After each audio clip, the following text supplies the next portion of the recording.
In the world of automobiles, innovation usually comes with a big price tag.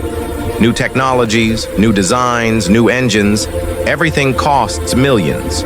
But there is one forgotten story in American automotive history that flips the script entirely. A story that proves that sometimes the most powerful change doesn't come from billion-dollar investments. It comes from an idea so small, so unexpected, that the world doesn't take it seriously at first. Today, we're diving deep into the unbelievable true story of the $1 car. The car that was practically given away for almost nothing, yet ended up transforming an entire industry. And what's even more shocking is that in 2025, its legacy is returning in a way that could reshape America once again. To understand this strange chapter of American innovation, we need to set the stage. It was the early 1900s, and the U.S. was rapidly industrializing. Factories were booming. Immigrants were flooding into cities with hopes of success. Detroit was rising as the engine of the automotive world. Companies were popping up everywhere: Ford, Oldsmobile, Packard, Buick, and dozens of smaller cottage manufacturers that most people today have never heard of. Cars were still luxury items reserved for the wealthy. Owning one was a sign of prestige. They were expensive to build, even more expensive to own, and extremely difficult to maintain. But America was on the move. Rural towns were expanding. Cities were becoming congested. People needed mobility. And a handful of clever engineers realized something. If the price of a car could be brought down drastically, it could open the door to millions of new buyers.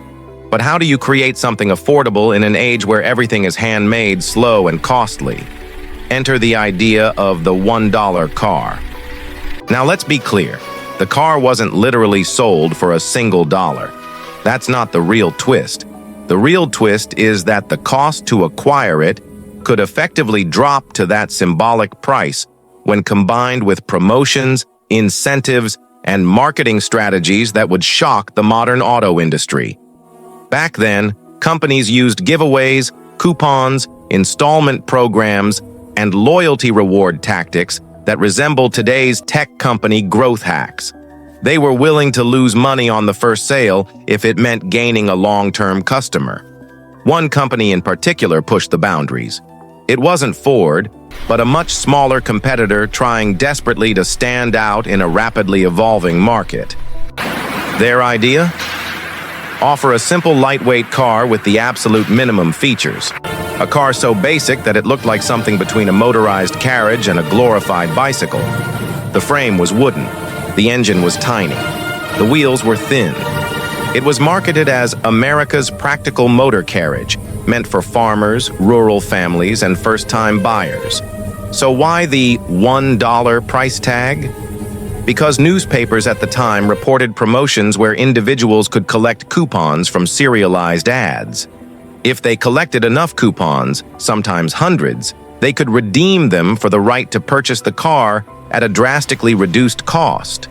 Some promotions reduced the actual cash exchange so low that newspapers sensationalized it as a car for $1. It was the earliest version of viral marketing, gamified sales, and influencer-style promotions.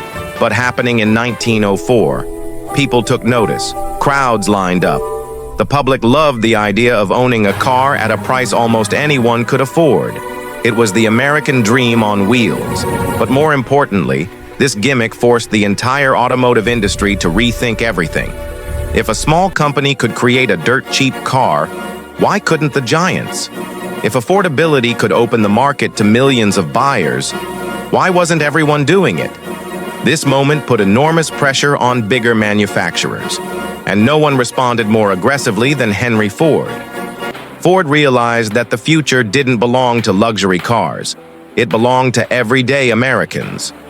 The $1 car era didn't last long, but it planted the seed that affordability could revolutionize transportation. It helped inspire Ford to double down on efficiency, simplicity, and cost reduction. And just a few years later, the Model T arrived. A car that practically every historian calls the automobile that put America on wheels. The legacy of the $1 car wasn't that it sold millions. In fact, the companies behind it eventually collapsed under competition. What mattered was this. It proved that America was hungry for mobility at any cost. It proved that innovation wasn't always about making things bigger, faster, or more luxurious. It could also be about making them accessible. And that idea reshaped an entire industry. But the story doesn't end in the past. In fact, it circles right back to the present. Because in 2025, the idea of ultra-affordable transportation is making a massive comeback. Only this time, the stakes are much higher.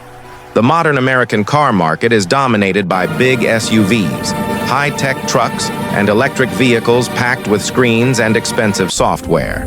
The average cost of a new car in the US has crossed $48,000. Monthly payments are at record highs. Families are struggling with inflation. And people are asking the same question they asked more than a century ago. Why isn't there a truly affordable car for everyday Americans? Sounds familiar, doesn't it? Well, here's where the $1 legacy resurfaces.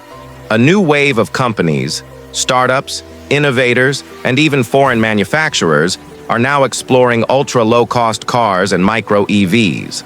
Small electric runabouts, compact city cars, subscription-based rides, and battery-swapping vehicles are starting to make noise in the market. These machines are lightweight, minimalistic, and built with simplicity in mind. Their goal isn't to impress, it's to serve, to move, to function, to give mobility to those who need it most. Some models overseas cost as low as $1,200 to $5,000. And whispers in the American automotive space suggest that US-approved variants may hit the market sooner than people expect. Electric microcars, subscription-based EVs, pay-per-mile mobility programs. Even automakers like GM and Stellantis have hinted at interest in ultra-affordable EVs for urban environments. Just like in 1904, the industry is being forced to rethink itself. And the trigger is the same: affordability. But let's take a step back. Why does affordability matter so much? Because mobility is tied to opportunity. When people can move freely, they can access better jobs, education, healthcare, and possibilities. A car isn't just a vehicle, it's a gateway to independence. And the $1 car, even as a marketing gimmick, symbolized that dream. In America, the car has always represented freedom. But over the last decade, that freedom has gotten expensive. And now, just like the innovators of the early 1900s, modern engineers are asking a bold question. What if we strip away everything unnecessary and give people exactly what they need at a price they can afford? This trend is growing. Look at the rise of electric scooters, e-bikes, micro-transportation pods, and ultralight EVs. Look at startups promoting modular batteries, minimalist interiors, and compact two-seaters designed for urban commuting. Look at subscription apps offering car access without ownership. Look at shared fleets replacing traditional dealerships. The seeds planted by the $1 philosophy are blossoming again. And you know what makes this even more fascinating? This wave of modern affordability aligns perfectly with America's push for clean energy, sustainability, and urban mobility.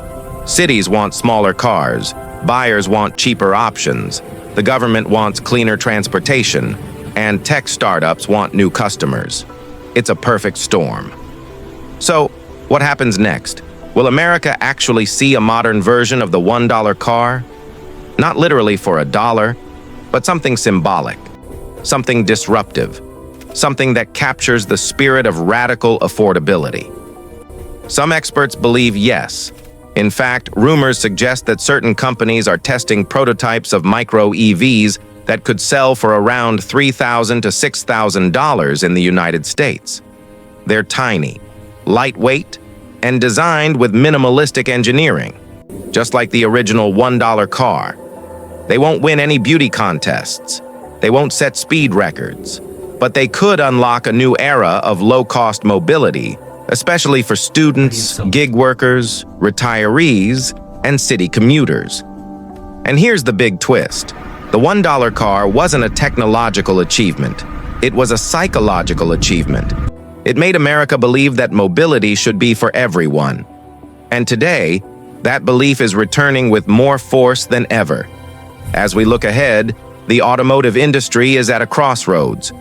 On one side, luxury EVs, self-driving systems, and futuristic tech. On the other, a rising demand for simplicity and affordability. The industry may once again be forced to choose between adding more features or returning to the roots of giving people the freedom to move at a price they can actually handle.